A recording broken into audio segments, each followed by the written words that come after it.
Right, good morning and welcome back to Thai Talk with Dan. Yesterday I shared my story about me getting involved with a Thailand bar girl when I first went to Thailand.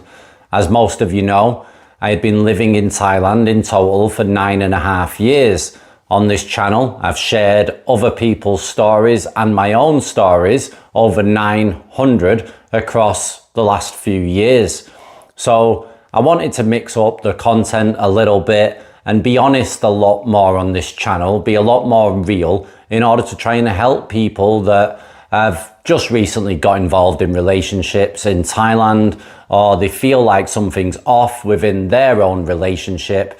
So I wanted to share my own perspective and my own journey to try to help others in whatever way that I can do. So I shared my story about getting involved naively with a Thai bar girl and what happened on that journey, and it wasn't that great. If you haven't seen it, I've pinned it in the comment below and you can go check that video out. Now, today, here we go, this one's crazy. I'm going to tell you the story about what happened after I left that Thailand bar girl and after being taught a very valuable lesson. Don't get involved with the working girls because they do tend to have bipolar tendencies and they are going to drain you out of your resources and going to cause you a lot of problems. What do you expect? A woman that's been working in a bar, drinking every day, been with probably thousands or hundreds of different types of men, got different sponsors and all that kind of stuff, guys. It can have a mental effect on these women. So I learned that lesson and I moved on. Now, at this point, I had a 5-year Thailand elite visa that I paid a phenomenal amount of money for, 500,000 baht. And that was how I was in Thailand and being able to live there.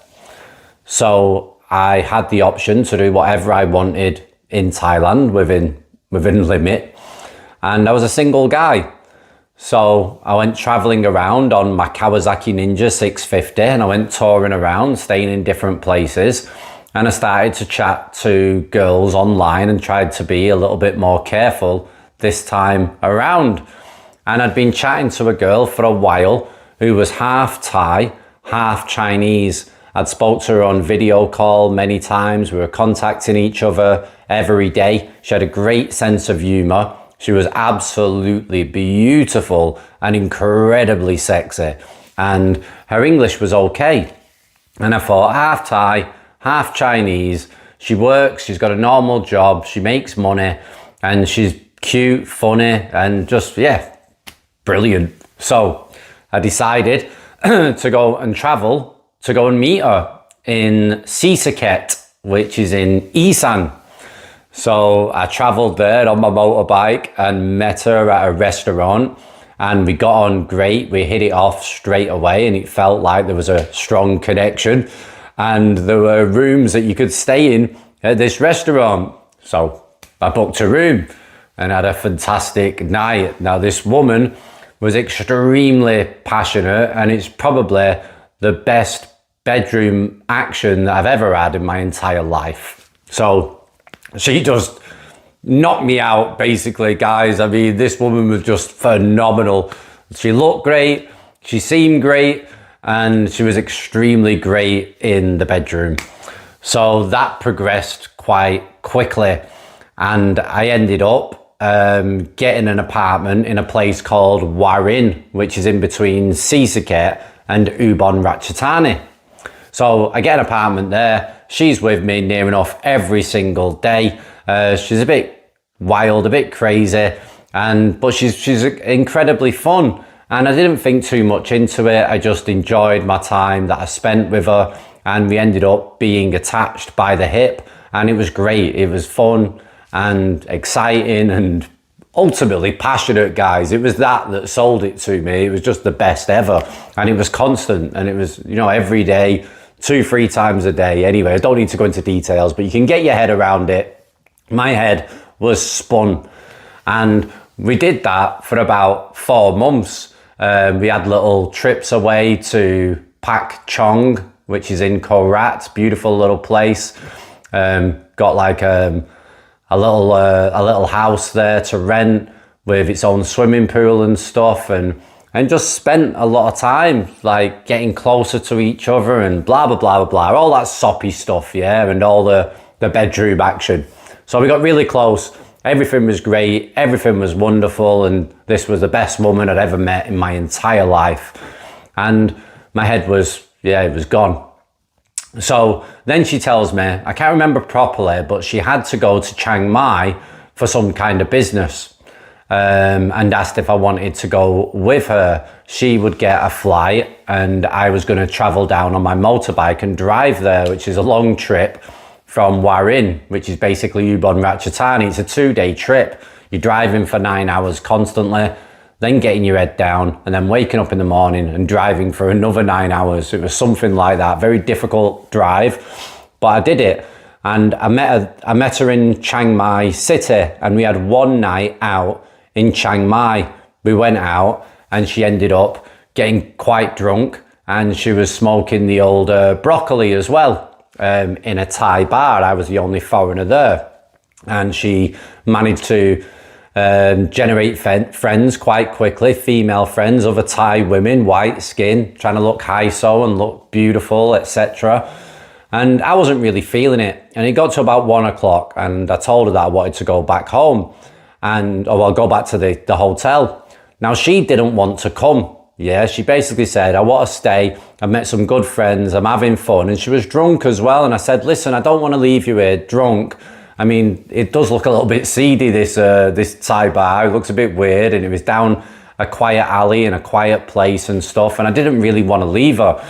But she just would not come and told me to leave and just didn't seem to care. She totally changed that night. And I got fed up, I got annoyed and said, listen, I'm going for real. And she's like, okay, I'll get a taxi. Right, okay. So I went back. Turns out she never turned up. She never come back. She didn't come back until the morning. And I seen her turn up in a pickup truck with a Thai guy. And she gets out. She looks absolutely, as you do when you've been out on the beer all night. She looked rough. She gets out and she just starts walking straight away to come to the room. She arrives in the room and I'm like, WTF, what's going on here? Like, and she basically starts crying, starts getting upset, and basically claims that she thinks that night she had a great time. She was with the girlfriends that she was around, and it was great, and it was fun. And she was that tired, so she wanted to stay. She wanted to stay there. She could sleep with the girls or whatever. But she claimed that night that she got, how do I say it on this channel without getting demonetized? Graped. Yeah, if you know what I mean.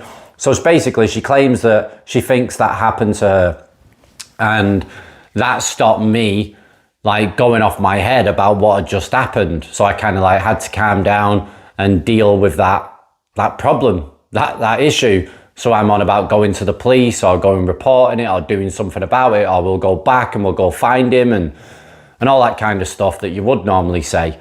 And she's like, no, I don't want to think about it. I want to forget it. It's going to be hard to prove it, blah, blah, blah, blah, blah. And she just didn't want to talk about it after a while of us discussing it. So I had to shut up. Then she said she wanted to go to Pai, which is like north of Chiang Mai, like a little backpacker place, hippie place. So I'm like, right, okay. So I'm thinking to myself, what am I going to do about this? This woman, right, has shown me a different side to her. When she goes out, she's off her head. She won't listen to me at all. She's happy for me to go home and do whatever she wants. Then she parties all night. And then she's stating that something really bad happened to her last night, and she's not even willing to do anything about it. So I'm like, what's true and what's not true? So anyway, that was dwelling on my mind, and we traveled to Pai. I was already in Chiang Mai. I'd already drove there. It took me 2 days. So I went to Pai. And for me, at that point, the relationship was already dying for me. This woman wasn't willing to speak to me properly, and I could see that when we was going out in Pai, she started to get more drunk and more crazy and stuff and a bit more wild. and trying to make friends and wanting attention off other females and stuff and being really social. And I could see that this woman had just, it's like I went with someone totally different. Anyway, as time went on, I'm thinking to myself that probably once I've finished in Pi, I'm going to leave. But I actually liked Pi myself. I started doing things on my own and enjoying Pi on my own. I rented a house for about 13,000 baht or 15,000 baht off a month off a foreigner.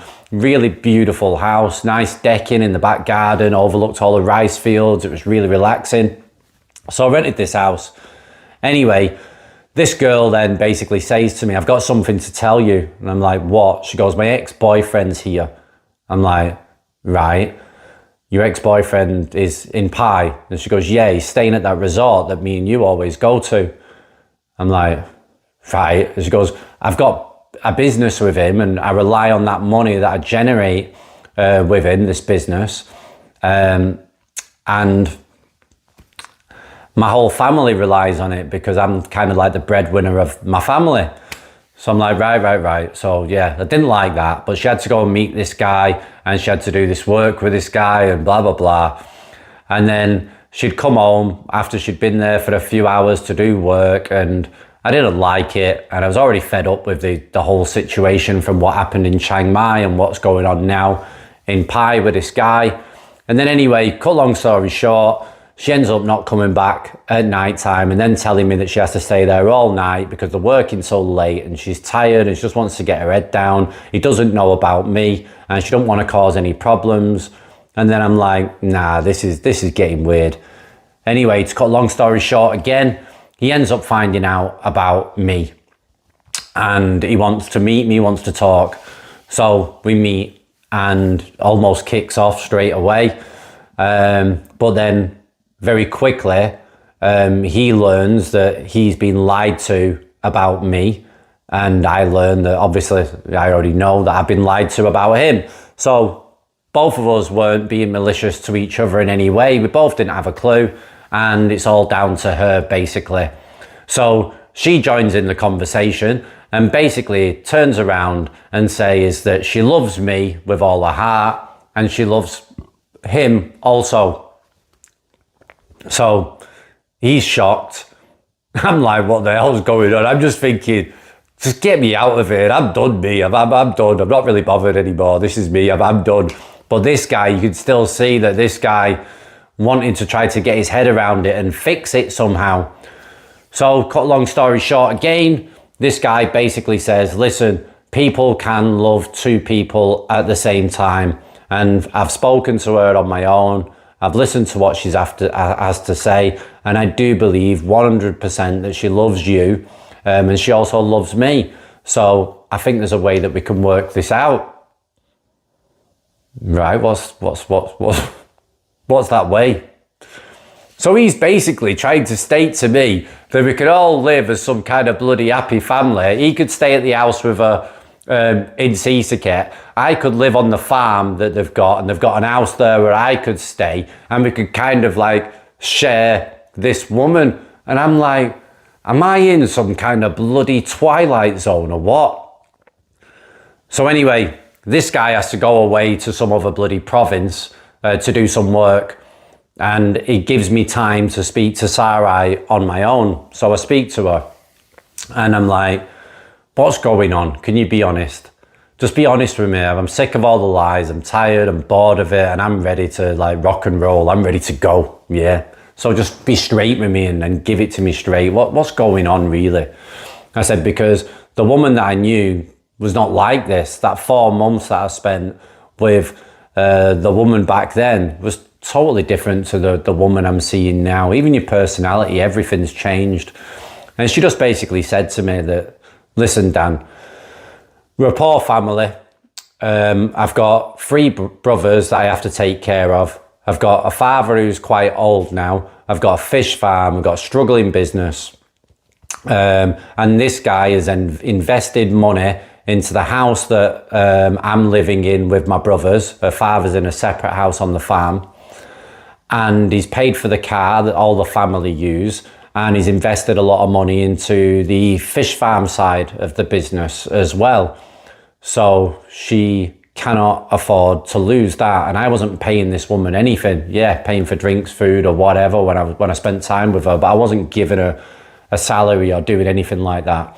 So she just told me straight that she relies on this guy heavily, financially, and it's very hard to break away from him because everything that they kind of own is his, in essence. And she wasn't ruthless enough to say, do one. This all belongs to me now and there's nothing you can do about it apart from try and beat us up or whatever.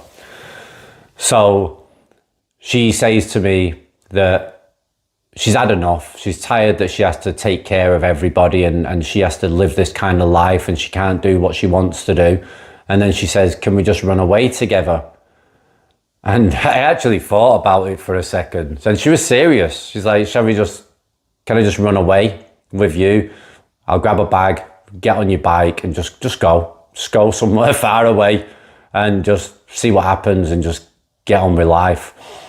And I just turned around and I thought about it for a second and I just said, listen, we can't do that. You've got a family here that you need to look after. I know how much you love your family. And she did. She does. She dotes on her brother and she loves her brothers and stuff. Father's hard work, but she loves them and she's got real responsibilities. And it's Thailand. It's not the UK. There's no big help with the government and stuff that they're giving you loads of free money if you say that you're disabled or you're suffering from depression or whatever people say nowadays to get free money from the government. There's none of that really going on in that country. And she's got responsibilities. So I decided to bow out. I basically just said that, listen, I don't want to take you away from your family.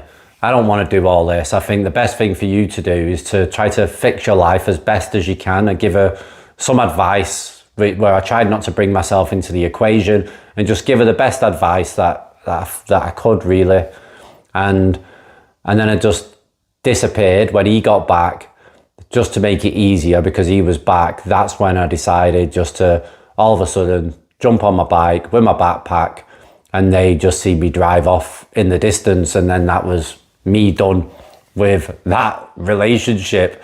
And I still contact her. She still messages me now and again and I message her now and again. And the last time I spoke to her properly was about 3 months ago, where she told me all her family are missing me and she'd love me to go and visit, etc. She's still with that guy, but apparently she still can't stand him, hates him, annoys him. And he doesn't live in Thailand permanently. He goes home, works, generates money, and obviously supports with that money. And yeah, guys, I mean, that was the woman I was really into as well. That 4 month, I don't regret the 4 months that I spent with her, but I do regret those extra couple of months after that, which was really horrible and really hard work. But I'm sharing this story to give you an example of how crazy things can be over in Thailand, especially when the family or the woman that you're dating and the woman's family that you're dating doesn't generate a lot of money. And they need to do certain things and generate that money from certain foreigners in order to not only just take care of themselves, but in order to take care of their families as well. So yeah, whatever. I just wish that I didn't get roped into it, but I understood it and I got it. And there was no hard feelings in all honesty when I left. And I went on my way. And guys, there's that story. There's other stories that I'm going to go into about what's happened where another girl that I got with for a very short time, because I didn't really have any long other relationships apart from my mother's child. The child of my mother. I didn't really have any other long-term relationships after that. After that, I got quite cold and started to learn and realize that it is quite difficult to have a healthy relationship in modern Thailand, the new Thailand that we're living in today. There's a lot of guys that will say back in the day, you know, they've got families and decent relationships and they're not paying or renting their wives and everything was healthy and good. And I believe that it was different times back then. But now, guys, and it's not something that everybody wants to hear because guys want to find a nice woman and settle down in Thailand. But from what I've noticed in that 9.5 years of living in Thailand, and most of my friends are Thai, by the way, they're not foreigners. So they tell me a lot of stuff. I get to learn a lot more than what other people would learn. It is all about money. Foreigners are looked at mostly about just generating an income from. It's not about love and this Walt Disney movie and this love story that everybody wants to believe is real and true. And so many guys are searching for this epic love story. You're going to struggle in a place like Thailand nowadays, because you might fall in love, you might be emotional towards that woman, but they're just emotional towards that money and the support system that you can give to that woman and her family. And that is something that guys have to acknowledge and accept if they get involved in Thailand with a Thai woman nowadays. You're going to be the financial backer, and if you can accept that, then you crack on. And if you can't, then don't get involved in any relationships and just be a single guy and enjoy your life there and get rid of all that drama that will come with those types of relationships. So in other episodes, I will share about other stories that I've got on that have happened to me, that are not as long and drawn out as 6 months or a year or whatever, just short-term relationships where a woman claimed she was pregnant in order to try to keep me and lied about it. I had another woman where she had a boyfriend the whole time, but he was sponsoring her a decent amount of money and doing her house up so she couldn't get rid of him. He found out and he knew about me. He thought I'd only slept with her once, but I'd been sleeping with her for like 6 weeks or something. And he's still with her, still accepted it, didn't want to lose her, still accepted it. And she still wanted to see me after that as well. And then I noticed when he accepted to carry on with her and tell her to stop cheating on him and stuff, as soon as he went back home, she was with another guy for about 2 weeks every day at a resort that was in the province that I was living in, and then another guy after that she's seen for 2 nights. And this girl ain't stopping because she don't care about that foreigner. She just cares about generating money and having a good time. Guys, you have to really learn that Thailand's very, very different to back home. But some guys will say it's like that back home as well. But then I would say it's the type of girls that you're mixing with. You have to be careful. But in Thailand, you don't know who's the right girl and who's the wrong girl. You think if you escape the bar scene and you escape the nightlife scene, then you're going to meet a good girl. But it doesn't always work like that, guys. In fact, most of the time, it doesn't work like that. Put your comments down below and I will share a story as well this evening about a guy that's wrote in about his Wahin story, which sounds like a good one. Apart from that, take care and ciao for now. Bye bye.